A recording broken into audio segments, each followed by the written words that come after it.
আসসালামু আলাইকুম ওয়া রাহমাতুল্লাহি ওয়া বারাকাতুহু। আলহামদুলিল্লাহ রাব্বিল আলামিন ওয়াল আকিবাতু লিল মুত্তাকিন ওয়াসসালাতু ওয়াসসালামু আলা রাসূলিল কারীম রাব্বি ইশরাহ লি সাদরি ওয়া ইয়াসসির লি আমরি ওয়াহলুল উকদাতাম মিন লিসানি ইয়াফকাহু কওলি। সম্মানিত সুধী, আমাদের দার্সে হাদিসে বাবুল মুরাকাবা সম্পর্কিত হাদিস চলছে বিগত কয়েকটি সপ্তাহ যাবত। আজকে আমাদের এই বাবুল মুরাকাবা সম্পর্কিত হাদিস পাঠ হবে এবং আজকে আমরা এই অধ্যায় শেষ করব। আজকে প্রথম হাদিস একটি বড় হাদিস হওয়ার কারণে আমি আরবিটা পড়ছি না, শুধুমাত্র বাংলাটা আপনার সামনে। হযরত আবু হুরায়রা রাদিয়াল্লাহু আনহু থেকে বর্ণিত, তিনি রাসূলুল্লাহ সাল্লাল্লাহু আলাইহি সাল্লামকে বলতে শুনেছেন, বনী ইসরাইলের মধ্যে 3 ব্যক্তি ছিল, কুষ্ঠরোগী, টেকো ও অন্ধ।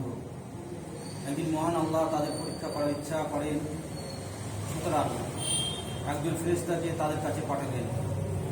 তিনি কুষ্ঠরোগীর কাছে এসে বলেন, তোমার কাছে সর্বাধিক প্রিয় বস্তু কোনটি?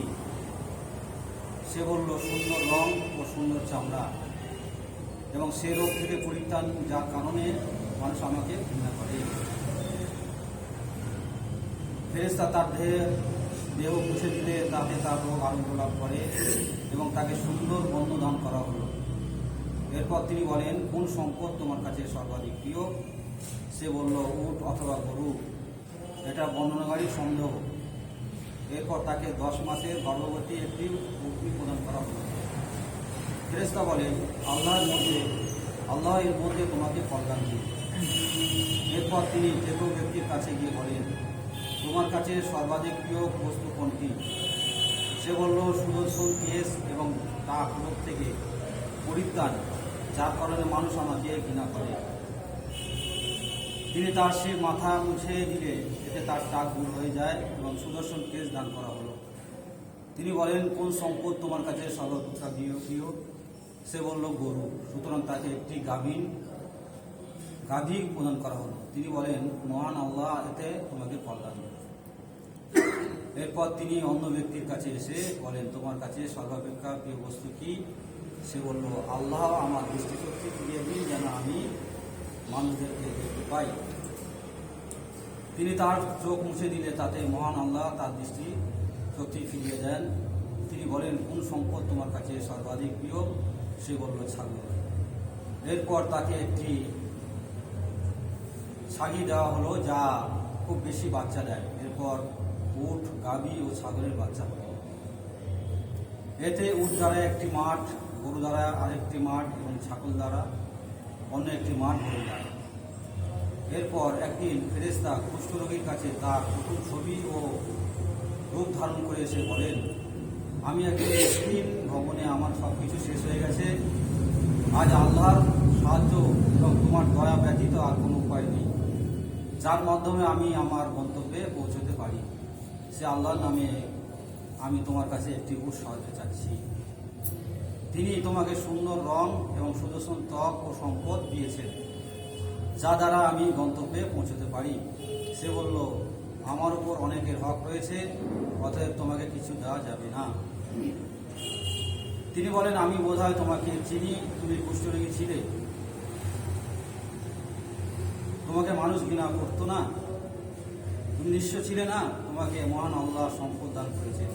সে বলল, আমি তো এ সম্পদ পূর্বপুরুষদের থেকে বংশাক্রমে ওয়ারিশ সূত্রে পেয়েছি। তিনি বলেন, যদি তুমি মিথ্যাবাদী হও তাহলে আল্লাহ পাক তোমাকে যেন পূর্বের মতো করে দেন। এরপর তিনি যে কোনো ব্যক্তির কাছে তার প্রথম ছবি ও রূপ ধারণ করে এসে এ কথাই বললেন, যা সে প্রথম ব্যক্তিকে বলেছিলেন, এবং সে উত্তরই দিয়েছে যা সে কুষ্ঠরোগী ব্যক্তি পেয়েছে। সুতরাং ফেরেশতা বলেন, তুমি যদি মিথ্যাবাদী হও তাহলে আল্লাহ পাক তোমাকে আবার পূর্বের মতোই করে দেন। এরপর তিনি অন্য ব্যক্তির কাছে তার পূর্বের ছবি ও রূপ ধারণ করে এসে বলেন, আমি একজন মিসকিন ও পথিক, আমার পাথেও সব কিছু ভ্রমণে শেষ হয়ে গেছে। এখন গন্তব্যস্থানে পৌঁছাতে মহান আল্লাহর সাহায্য এবং তোমার দয়া ব্যতীত আর কোনো উপায় নেই। তাই তোমার কাছে সে মহান আল্লাহর নামে একটি সাগর সাহায্য চাচ্ছি। তিনি তোমাকে তোমার দৃষ্টিশক্তি পুনরায় দান করেছেন, যার দ্বারা আমি গন্তব্যে স্থানে পৌঁছতে পারি। ব্যক্তিটি বলল, আমি অন্ধ ছিলাম, আল্লাহ পাক আমাকে আমার দৃষ্টিশক্তি ফিরিয়ে দিয়েছেন, সুতরাং তোমার যা ইচ্ছা মাল নিয়ে যাও, আর যা ইচ্ছা রেখে যাও। আল্লাহর শপথ, আজ তুমি মহান আল্লাহর ওয়াস্তে যা কিছু নেবে আমি তাতে তোমাকে বাধা দেব না। ফেরেশতা বলেন, তোমার সম্পদ তোমার কাছেই থাকুক, তোমাদের শুধু পরীক্ষা করা হয়েছে। আল্লাহ পাক তোমার প্রতি সন্তুষ্ট হয়েছেন এবং তোমার অপর দুজন সঙ্গীর প্রতি অসন্তুষ্ট হয়েছেন। এই হাদিস মারফত আমরা যেটা জানতে পারলাম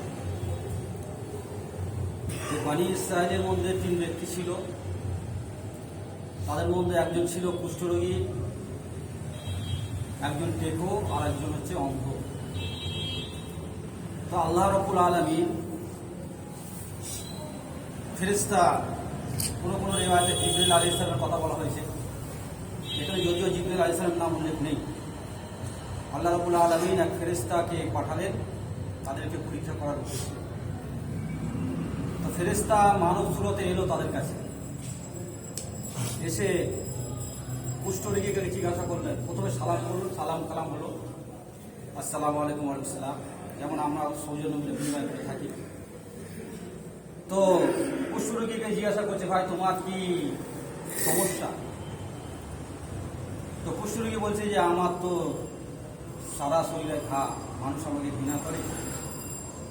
তো আমার শরীরে ঘা যদি ভালো হয়ে যেত, আমি যদি সুস্থ হয়ে যেতাম, তাহলে কতই না ভালো। তো ফেরেশতা বললেন যে আপনি আল্লাহর কাছে দোয়া করুন। তো কুষ্ঠরোগী বললেন যে আপনাকে মনে হচ্ছে খুব বুজুর্গ ব্যক্তি, আলেম মানুষ, তো আপনি আমার জন্য আমাদের, যেটা আমরাও করে থাকি, মাদানদের কাছে আমরা দোয়া চেয়ে থাকি। কারণ তিনি কুষ্ঠরোগী ভেবেছেন ইনি একজন আলেম মানুষ, বুজুর্গ মানুষ, ফেরেশতা তিনি জানতেন। তো ফেরেশতা মানব সুরতে ফেরেশতা জিবরিল আলাইহিস সালাম তার জন্য দোয়া করলেন এবং তাকে বলল, জিজ্ঞাসা করলেন যে তোমার মনে কামনা বাসনা কি? তো সে বলল, আমার যদি একটি উট হতো, আমার যদি এক পাল উট হতো ভালো হতো, আমার জীবিকা নির্বাহের জন্য এটা আমার জন্য খুবই আসানদায়ক হতো। তো জিবরিল আলাইহিস সালাম তার জন্য দোয়া করলেন। তো দোয়া করতে একটি গর্ভবতী উট তার কাছে চলে এলো। তো উট চলে আসতে কি হলো, গর্ভবতী উট, সে থেকে এবারে দিনের পর দিন তার থেকে বংশবৃদ্ধি হতে লাগলো, 1 মাঠ পরিমাণ হয়ে গেল। তো তারপরে এলো টেকো রোগীর কাছে। টেকোর কাছে আসতে সালাম কালাম হলো। সালাম কালাম হওয়ার পর তার সমস্যার কথা জিজ্ঞাসা করলেন। যে সমস্যার কথা জিজ্ঞাসা করতে সে বললো যে আমার তো মাথায় চুল নেই, তো আমাকে মানুষ নানান রকম ক্রিটিসাইজ করে। তো সে বললো আপনি আল্লাহর কাছে দোয়া করুন। তো যথারীতি সেও বললো যে আপনি দোয়া করুন, আপনাকে দেখে মনে হচ্ছে বুজুর্গ মানুষ, আল্লাহ মানুষ, দিনদার মানুষ, আল্লাহ আপনার আমার চাইতে আপনার দোয়া আল্লাহ বেশি। তো দুজনে দোয়া করলেন। আল্লাহ রাব্বুল আলামিন কি করলো, তার ভালো করে দিল এবং তার মনের বা কামনা ছিল যে তার একটি 1 পাল গরু হোক, গাভী। তো তার কাছে একটা গর্ভবতী একটা গাভী চলে এলো আসতে, সে থেকে 1 মাঠ পরিমাণ গাভী। এরপর অন্ধের কাছে এলো, যথারীতি অন্ধের কাছে সালাম কালাম করার পর আবার তাকে তার সমস্যার কথা জানতেন। তো তার তিনি যে অন্ধ ছিলেন, তা তিনি বললো যে আল্লাহ রাব্বুল আলামিন এই দুনিয়াটাকে কত সুন্দর সৃষ্টি করেছেন, আমি দুনিয়া দেখতে পাচ্ছি না, আমি যদি এই দুনিয়াটাই দেখতে পেতাম তো আল্লাহ শুকরিয়া আদায় করতাম। তো কি হলো, ফেরেশতা জিবরিল আলামিন তার জন্য দোয়া করলেন। দোয়া করতে তার চোখের জ্যোতি সে ফিরে পেল এবং তার মনের কামনা ছিল যে তার 1 পাল বকরি অথবা ছাগল, যেটাকে আমরা ছাগল বলি, ছাগলের আরেক নাম বকরি। তো 1 পাল ছাগল, মানে একটি গর্ভবতী ছাগল তার কাছে এসে গেল, তার থেকে 1 মাস। তো এরপর আবার কয়েক যুগ পর ফেরেশতা জিবরিল আলাইহিস সালাম যথারীতি এক ভিখারি মিসকিনের বেশে তাদের কাছে এলো। প্রথমে কুষ্ঠরোগীর কাছে এলো, সালাম করতে কি করলো, সালামের ঠিকঠাক উত্তর দিল না। ধনী হয়ে গেলে যা হয়, ধনী হয়ে গেলে কি ঠ্যাঙের উপরে ঠ্যাং তুলে দিয়ে বসে থাকে, হ্যাঁ, তখন পূর্বের কথা ভুলে যায়, অতীতটাকে ভুলে যায়। এই জন্য আল্লাহ রাব্বুল আলামিন কালামুল্লাহ শরীফে বিভিন্ন জায়গায় বলেছেন অতীতটাকে স্মরণ করো, তুমি কি ছিলে।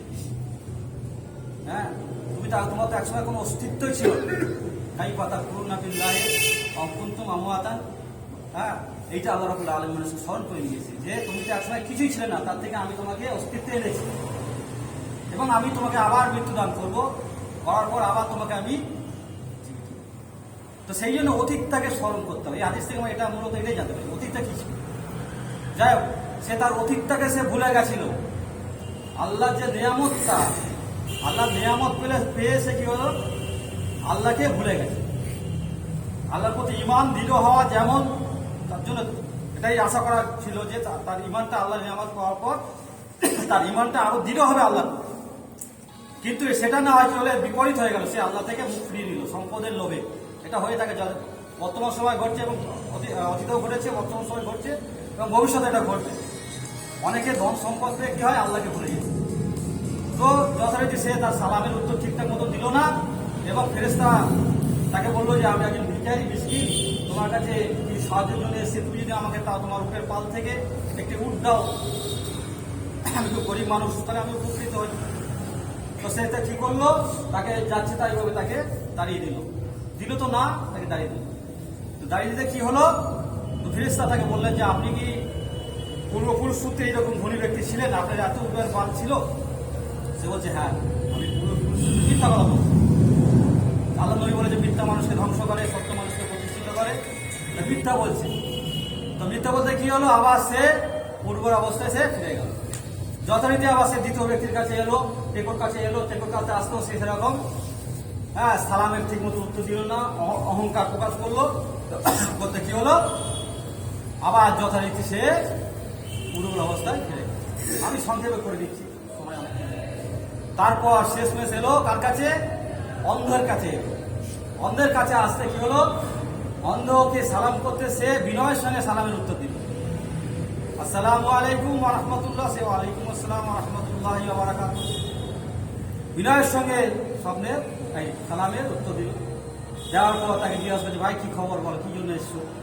তাকে একটা ভালো জায়গায় বসানো, তার মানে আপ্যায়ন করা সুন্দরভাবে, হ্যাঁ করি। তাকে বলছে ভাই কি জন্য এসছো। তো সে বলছে যে আমি খুব গরিব মানুষ, আপনার এই ছাগল থেকে আমাকে একটা ছাগল দেবেন।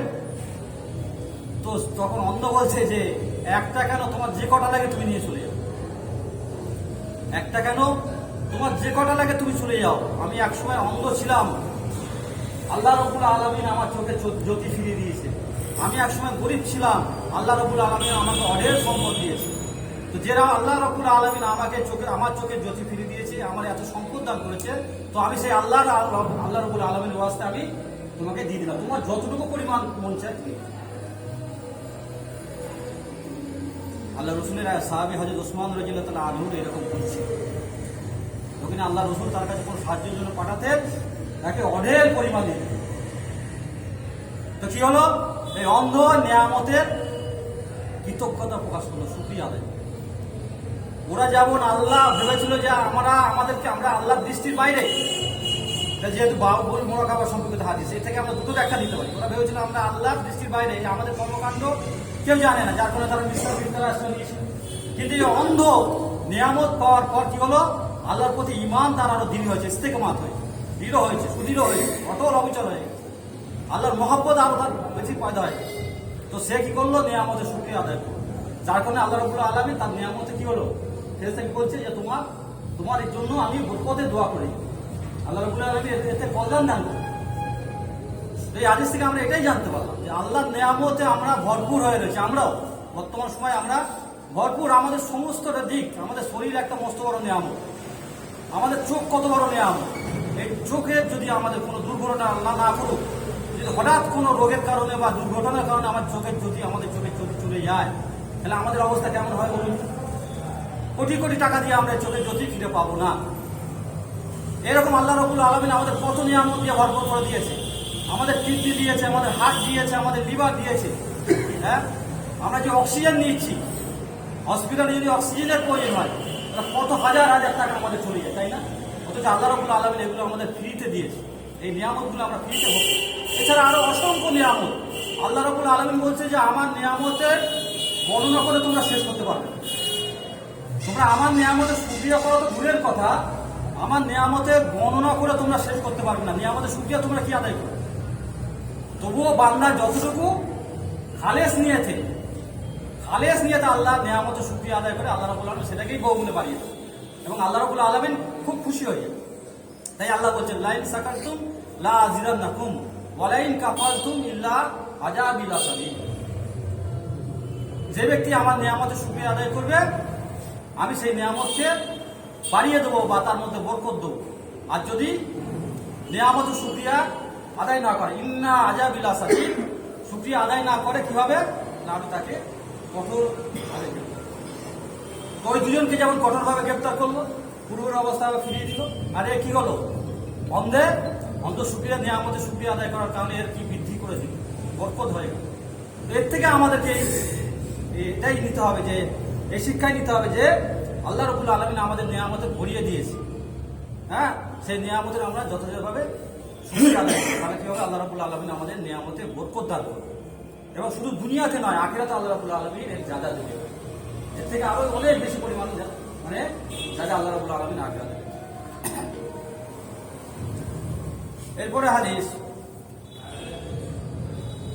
আবু হুরায়রা রাদিয়াল্লাহু তাআলা আনহু থেকে বর্ণিত, তিনি বলেন রাসূলুল্লাহ সাল্লাল্লাহু আলাইহি ওয়াসাল্লাম ইরশাদ করেছেন, মানুষের ইসলামের উত্তম নিদর্শন হলো যা তার কোনো উপকারে আসে না এবং বক্তব্য ও কাজ পরিহার করা। এবং আবু হুরায়রা রাদিয়াল্লাহু তাআলা আনহু থেকে বর্ণিত, তিনি বলেন রাসূলুল্লাহ সাল্লাল্লাহু আলাইহি ওয়াসাল্লাম ইরশাদ করেছেন, মানুষের ইসলামের উত্তম নিদর্শন হলো যা তার কোনো উপকারে আসে না।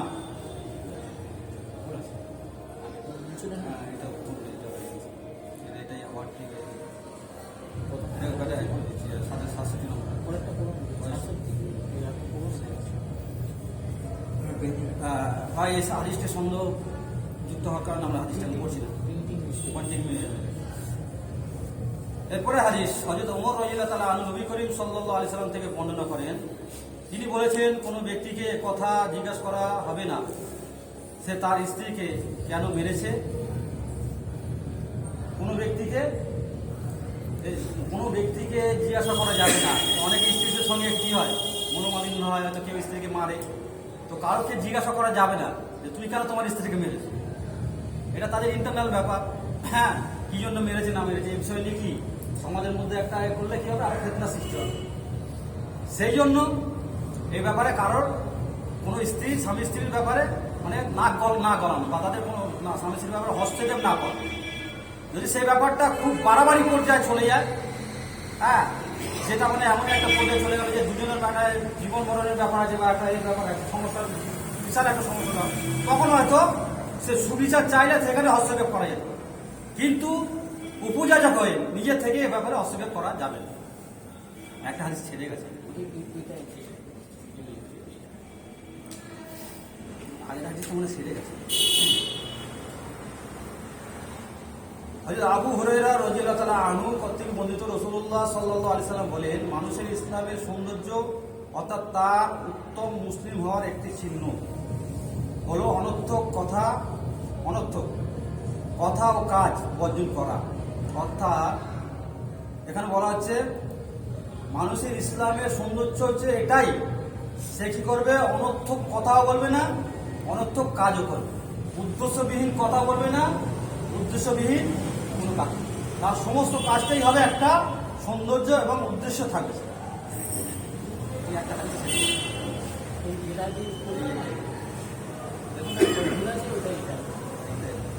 একটা হাদিস ছেড়ে গেছে, শেষের জন্য আমরা হাদিস আবু ইয়ালা সাদ্দাদ ইবনে আউস রাদিয়াল্লাহু তাআলা আনহু থেকে বর্ণিত, নবী করিম সাল্লাল্লাহু আলাইহি সাল্লাম বলেছেন, বুদ্ধিমান সে ব্যক্তি যে তার প্রবৃত্তির হিসাব নেয় এবং মৃত্যুর পরের জীবনের জন্য কাজ করে, আর নির্বোধ সে ব্যক্তি যে নিজের কুপ্রবৃত্তির অনুসরণ করে, আবার আল্লাহর কাছে আশা আকাঙ্ক্ষা রাখে। এই হাদিসটা যদিও জয়ীফ হাদিস, আমি জানতে পেরেছি এই হাদিসটা জয়ীফ হাদিস, সেজন্য আমি হাদিসটাকে হাসান বা সহি বলছি না। হ্যাঁ, তবে এই হাদিসের যে সমস্ত মানে বর্ণনা রয়েছে সেগুলো অনেকটাই কোরআন আর হাদিসের সঙ্গে ম্যাচিং করছে। যেখানে এখানে যে সমস্ত বর্ণনাগুলো রয়েছে অনেকটাই কোরআন হাদিসের সঙ্গে ম্যাচিং করছে, সেই জন্য আমরা এর আলোকে কিছু আলোচনা করতেই পারি। হয়তো আবু ইয়ালা সাদ্দাদ ইবনে আউস রাদিয়াল্লাহু তাআলা আনহু থেকে বর্ণিত, নবী করিম সাল্লাল্লাহু আলাইহি ওয়াসাল্লাম বলেছেন, বুদ্ধিমান সে ব্যক্তি যে তার পবিত্রির হিসাব নেয়। অবশ্যই এটা ঠিক, আল্লাহ রসুল তো বলেছেন যে, অন্য হাদিসে আমরা পেয়েছি, যদি ওখানে এটা নেই, অন্য হাদিসে আল্লাহ রাব্বুল আলামিন বলেছেন বুদ্ধিমান হচ্ছে সেই ব্যক্তি যে মৃত্যুর জন্য প্রস্তুত হয়, মৃত্যুর জন্য নিজেকে প্রস্তুতি করে। তো এখানে পবিত্রির অনুসরণ করা মানে কি, নিজের পবিত্রিতাকে আমি যদি ঠিক মতো রাখতে পারি, আমার পবিত্রি যদি কোনো মানে খারাপ দিকে অগ্রসর না হয়, পবিত্রি নাফস, যেটাকে নাফস বলে, নাফসটা যদি কি আমি কন্ট্রোল করতে পারি, তাহলে কি হবে, আমি একজন আল্লাহ আল্লাহ হতে পারবো। আমার দিলটা কি হবে, তখন শয়তান আমাকে কি আক্রমণ করতে পারবে না। পবিত্রির অনুসরণ যারা করেছে তারা কি করেছে, বিপদকামী হয়েছে। আর পবিত্রীকে যারা দমন করেছে, পবিত্রীকে যারা আল্লাহর উদ্দেশ্যে, আল্লাহ সন্তুষ্টির লক্ষ্যে যারা দমন করেছে, তারাই হচ্ছে সফল হয়েছে। যেমন সাহাবা ইকরাম রাদিয়াল্লাহু তাআলা আনহু, তারা সদা সর্ব অবস্থায় পবিত্রীকে তারা দমন করেছে, কোনো অবস্থায় তারা পবিত্রীর অনুসরণ করেনি। এমনও অনেক নামাজি আছে দেখবেন যারা পবিত্রীর অনুসরণ করে থাকে, এই পবিত্রী তারা দমন করতে পারে না। মসজিদের নামাজ পড়ে আবার কি করে, ওই মাজারে গিয়ে মাথা ঠোকে, হ্যাঁ, বিভিন্ন রকম অপকর্মের সঙ্গে যুক্ত থাকে, সুদের সঙ্গে যুক্ত, ঘুষের সঙ্গে যুক্ত, এবং তাদেরকে যদি বলা হয় সুদটা হারাম, তো তারা বিভিন্ন রকম তারা মশলা মাসাইল খারাপ, বিভিন্ন রকম যুক্তি করে। তাহলে এই নামাজের মূল্যটা আল্লাহর কাছে কিছু নেই, এরা পবিত্রীর অনুসারী। যে আল্লাহকেও সেজদা করলো, আবার মাজারে গিয়েও সেজদা করলো, তাহলে সে পবিত্রীর অনুসরণ করলো। সেটা সে ভালো বুঝেছে যে এখানে গেলে আমার মনে চাহিদা পূরণ হতে পারে, এখানে গেলে আমার মনে আশা পূরণ হতে পারে, তাহলে এটা একটা পবিত্রের চাহিদা সে পূরণ করবে। অর্থাৎ পবিত্র আরো বিভিন্ন দিক আছে, মন যা চায় সেটা করা, এটা করলে কি হবে, তাহলে সে প্রকৃত ইমানদার হতে পারবে না, প্রকৃত আল্লাহ হতে পারবে না, প্রকৃত মুত্তাকি মুমিন হতে পারবে। তো এই পবিত্রের অনুসরণ থেকে আমাদের সদা সর্বদা কি হবে, বিরত থাকতে হবে। আমরা এটাই চিন্তা ভাবনা করবো, যখনই আমরা যে কাজটা করবো, যে আমলটা করবো, সে আমলটা আল্লাহর হুকুম এবং নবীর সুন্নাহ অনুযায়ী হচ্ছে কিনা। আমাদের সমস্ত কর্মকাণ্ডটা আল্লাহর হুকুম এবং নবীর সুন্নাহ অনুযায়ী হচ্ছে কিনা, সেটা আমাদের সর্বপ্রথম আমাদের ভেবে দেখতে হবে। যদি মনে হয় যে এটা আল্লাহর হুকুম এবং নবীর সুন্নাহর মধ্যে আছে, তাহলে সেটা করবো। আর যদি দেখি যে না, এটা বাইরে, যতই আমার পবিত্র তারিফ না কেন, আমার একটু মন চাইছে এখন টিভিতে একটা ভালো একটা বই হচ্ছে, সুন্দর একটা বই হচ্ছে, এই বইয়ের মধ্যে কোনো খারাপ সিন নেই, কোনো বাজে সিন নেই। অনেকে বলে না, একটা সুন্দর বই, বাংলা বই হচ্ছে, ভালো সিরিয়াল হচ্ছে, এতে কোনো খারাপ দৃশ্য নেই, বাস্তব ছবিটাকে তুলে ধরা হয়েছে। শয়তান তোমার ছুঁচ হয়ে ঢুকছে আর কালো হয়ে বেরোবে।